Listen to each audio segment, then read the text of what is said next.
నమస్తే.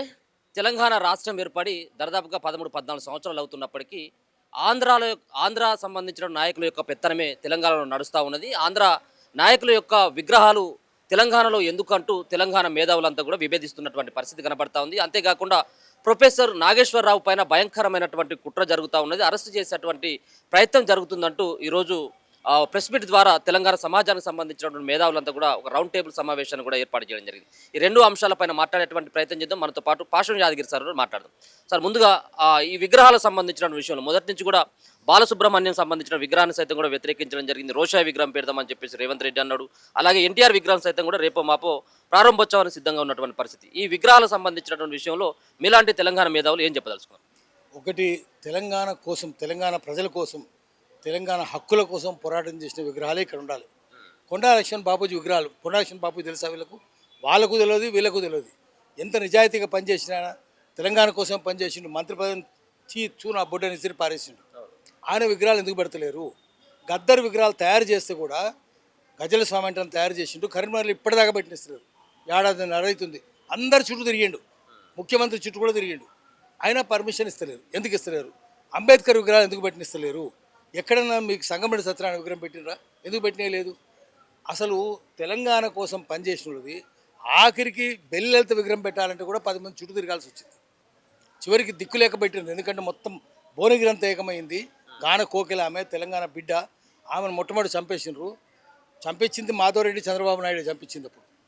అందుకని జనమంతా తిరుగుబాటు చేస్తే అప్పుడు పెట్టినిస్తుంది. ఇంత అన్యాయంగా జరుగుతుంటే ఆందోళన విగ్రహాలు మాత్రం పోటీపడి ప్రభుత్వాలు పెడుతున్నాయి. ఇది విగ్రహాలు ప్రైవేట్గా తయారు చేస్తే వాళ్ళకి పర్మిషన్ ఇయ్యరు. ప్రభుత్వాలేమో రోషే విగ్రహం పెడుతుంది. ఎట్లా పెడతారు మీరు? ఆ పెట్టిందేమో నిజాం తోట చేసింది నిజాం, దాని పేరు కేబీఆర్ పార్క్ అని ఎందుకు పెడతారు?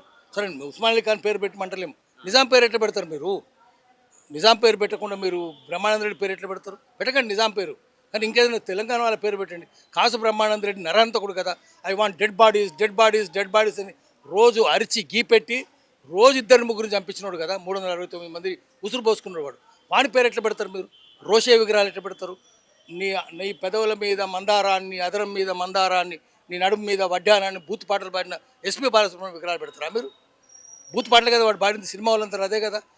తెలంగాణ వాళ్ళే ఎందుకు పెడతలేరు? అక్కినేని నాగేశ్వరరావు విగ్రహాలు ఉంటాయి ఇక్కడ, ఆంధ్రలో విగ్రహాలన్నీ ఉంటాయి.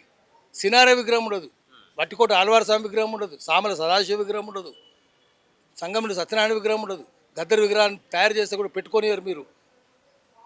రంగాచార్య విగ్రహం ఉండదు, కృష్ణమాచార్య విగ్రహం ఉండదు, వట్టికోట ఆళ్వార్ స్వామి విగ్రహం ఉండదు.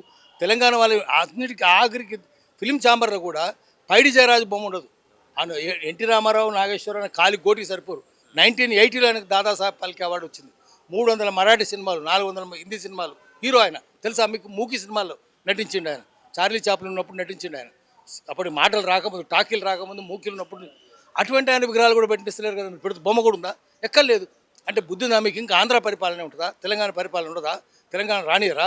ఎందుకంటే 55 ఏళ్ళు రాజకీయ నాయకులందరూ వాళ్ళకు బానిసలకు పనిచేసింది తెలంగాణలో కూడా. అందుకని ఎవడు మాట్లాడు. 55 ఏళ్ళు కదా బాలదేవ్ నడిచింది కదా. మరి ఏముండదు? నిజాం పోయినాక ఎవడు మళ్ళీ నిజాం తీసుకొచ్చి రాజ్భవన్లో పెట్టి 1956 వరకు రాజ్ ప్రముఖ ఉన్నాడు. ఇప్పుడు కూడా అదే పరిస్థితి నడుస్తుంది.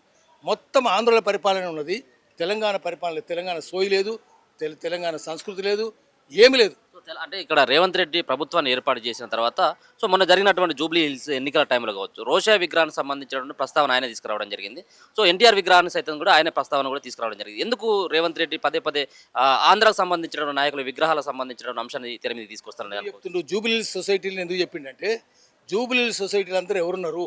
జూబ్లీ హిల్స్ హౌసింగ్ సొసైటీలంతా ఒకే కులం వాళ్ళు ఉన్నారు. జూబ్లీ హిల్స్ హౌసింగ్ సొసైటీల వాళ్ళు ఉన్నారు, జూబ్లీ హిల్స్ క్లబ్ల వాళ్ళు ఉన్నారు, ఫిల్మ్ హౌసింగ్ సొసైటీల వాళ్ళు ఉన్నారు, ఫిల్మ్ క్లబ్ల వాళ్ళు ఉన్నారు. ఉదాహరణకు నేను మెంబర్ను. 1989లో నేను జూబ్లీ హిల్స్ హౌసింగ్ సొసైటీలో మెంబర్ను. నాకు ప్లాట్ ఎందుకు వేయలేదు? గల్లా బట్టి అడగాలి కదా. వాడు నరేన్ చౌదరి వచ్చిండు, ఇచ్చిండా? సివిఆర్ వచ్చిండు, చలసాన ఇచ్చిండా? లేదు. బీఆర్ నాయుడు వచ్చిండు, ఇచ్చిండా? ఎంతమంది ఉన్నారు? 2000 మంది ఉన్నారు. నానా ఆర్టిస్ట్ ప్లాట్లు వేయలేదు. ఎందుకు వేయలేదు? మీరు మా ఆంధ్రలా కాదా? మాకు అనుకూలంగా ఉన్నారా లేదా? మాకు వ్యతిరేకంగా ఉంటే ఏమో అట్లా చేసిండు. ఇప్పుడు అంతా చేసి మళ్ళీ పోరాటం చేయాలి, తగలబెట్టాలి జూబ్లీ సొసైటీ క్లబ్ను. ఎందుకు మెంబర్షిప్ ఎందుకు ఇయ్యరు? మీ ఒక్క కులంలోకి ఇస్తారా? ఆంధ్రలోకి ఇస్తారా? తెలంగాణలోకి ఇయ్యరా? గంగారెడ్డి లాంటి ఐపీఎస్ ఆఫీసర్, కలెక్టర్, ఆయన నిజామాబాద్ ఆయన ఆయన పోలీస్ ఆఫీసర్ ఎస్పీగా రిటైర్ అయ్యాడు, ఆయనకు కూడా లేదు మెంబర్షిప్. ప్లాట్ ఉంది కానీ లేదు, ఈ ప్లాట్ లేదు, మెంబర్షిప్ ఉంది. మాకు కూడా అంతే, మెంబర్షిప్ ఉంది లేదు. 36 ఏళ్ళు 37 ఏళ్ళు ఎందుకు లేదు మాకు ప్లాట్? ఎందుకు లేదు? గల్లబట్టి అడగాలి కదా. అందుకనే అక్కడ పోయి ఎందుకు చెప్పిండంటే వాళ్ళ మెప్పు కోసం.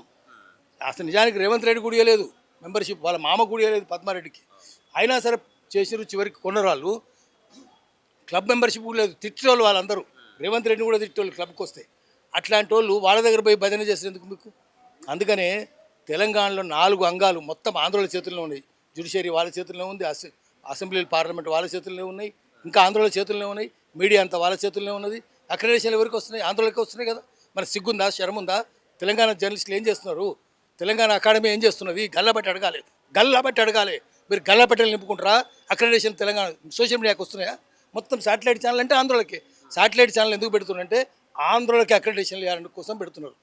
అందుకని వాడు ఎవడో కమిషనర్ జోకర్ గాడు కూర్చుంటారు అక్కడ. మరి మీడియా అకాడమీ అయిందా, అగాధమీ అయిందా? మరి అడగాలి కదా. మనం అందరం ఒక్కసారి పోయి పెద్ద జోస్తుంది కానీ కాదు. సోషల్ మీడియాకి ఇస్తున్నారా? వార్తలు ఎవరు ఇస్తున్నారు? వెలుగుమట్ల గుడిసెలు కూలిస్తే పేదోళ్ళు నోటు మొత్తుకుంటే సోషల్ మీడియా ఇచ్చింది కదా. మరి మెయిన్ మీడియా ఎక్కడ పోయింది? పెట్టుబడికి కట్టుకథకు పుట్టిన విషపత్రికలు ఆంధ్ర దినపత్రికలు, వాటిని తగలబెట్టాలి. రానివద్దు. ఇక్కడ 3600 ఎకరాలు కబ్జా పెట్టిండు కదా రామోజీరావు. మరి ఏం చేసిండ్రు? చిత్రపూర్ పెడితే మొత్తం నాశనమే చేసిండు కదా, ప్రజల భూములన్నీ గుంజుకున్నాడు కదా. మరి ఏం చేసిండ్రు? ఆఖరికి ఇంద్రారెడ్డి కూడా పోయి పెద్ద యుద్ధం చేసిండు, కానీ ఇంద్రారెడ్డి మీద కేసులు పెట్టిండు. ఇట్లా ఉన్నప్పుడు మనం మళ్ళీ పోరాటాలు చేయాలి. పోరాటాలు చేస్తేనే వాళ్ళు పోతారు, లేకపోతే పోరు. ఈ విగ్రహాల పైన అంటే మీలాంటి సీనియర్ జర్నలిస్టులు కావచ్చు, మేధావులు కావచ్చు, సో ఇప్పుడు రేపు మాపు ప్రారంభోత్సవానికి సిద్ధంగా ఉన్నటువంటి దీంట్లో ఏమన్నా ఓ నిర్ణయం తీసుకున్నటువంటి అవకాశం ఏమైనా ఉందా? అంటే విగ్రహాలు అనేది వేరే విషయం. అది అంతకంటే చాలా పెద్ద దౌర్జన్యం జరుగుతుంది. విగ్రహాలు చాలా చిన్నవి ఉండనియండి. విగ్రహాలు ఉంటే మనకేందంటే అది స్ఫూర్తిగా ఇస్తాయి. పోరాటం చేయాలి, గుర్తు చూసినప్పుడల్లా పోరాటం చేయాలనిపిస్తాయి. పోరాటానికి ప్రజలను పురికొల్పుతాయి. అందుకని ప్రజలు అగ్ని రాజేయాలి కదా. బాగా గడ్డి ఎండిపోయింది, అగ్గి రాజేయడానికి విగ్రహాలు పనికి వస్తాయి, అగ్గిపుల్ల లెక్క పనికి వస్తాయి. కాబట్టి ఉండనియండి, జనాన్ని చైతన్యం చేయడానికి వాటిని వాడుకుందాం. ప్రొఫెసర్ నాగేశ్వరరావు సంబంధించినటువంటి విషయంలో ఒక పక్కన ఒక భయంకరమైనటువంటి కుట్ర జరుగుతూ ఉంది. ఆయనను అరెస్ట్ చేసేందుకు ఆంధ్ర పోలీసులంతా కూడా వాళ్ళ ఇంటికి వచ్చినట్టుగా నిన్న రకరకాలైనటువంటి ప్రచారం. సో దీనిపైన మీకున్నటువంటి అభిప్రాయం ఏంది? అంటే తెలంగాణ మేధావిగా పేరు ఉన్నటువంటి ఒక ప్రొఫెసర్ నాగేశ్వరరావు పైన ఈ జరుగుతున్నటువంటి దాడిని ఎట్లా అర్థం చేసుకోవాలి? ఇప్పుడు నాగేశ్వరరావు మీద మొత్తం ఆంధ్ర పెత్తనమే కదా. ఇది ఎల్లో కాంగ్రెసా కాషాయం కాంగ్రెసా అది వాళ్ళు అర్థం చేసుకోవాలి. ఢిల్లీలో కూర్చున్న వాళ్ళు అనుకోవాలి. వాళ్ళ చేతుల్లో ఆయన కలసంలో నడుస్తుంది. ఇక్కడ ఆయన ఇంటికి పోవాలని చూసారు, నిన్న అరెస్ట్ చేయాలని చూసారు. మొత్తం సమాజం అంతా ఆయన సపోర్ట్గా ఉండేసరికి భయపడరు. ఇప్పుడు ఇక్కడ కూడా ఆయన రావాలి. పోలీసులను చూసి మనోళ్ళు చెప్పారు మీరు రావద్దు, ఇక్కడ అరెస్ట్ చేస్తారని. ప్రెస్ క్లబ్లో అరెస్ట్ చేసే వాతావరణం ఉంది. మొత్తం పోలీసు వాళ్ళు, ఇంటెలిజెన్స్ వాళ్ళు ఎన్నడూ లేనట్టుగా నిండిపోయారు. మనం ఆందోళన చేసినాం, తప్పన్నాం, నిరసన కూడా చెప్పినాం, అయినా వాళ్ళే ఉన్నారు పోలీసులు.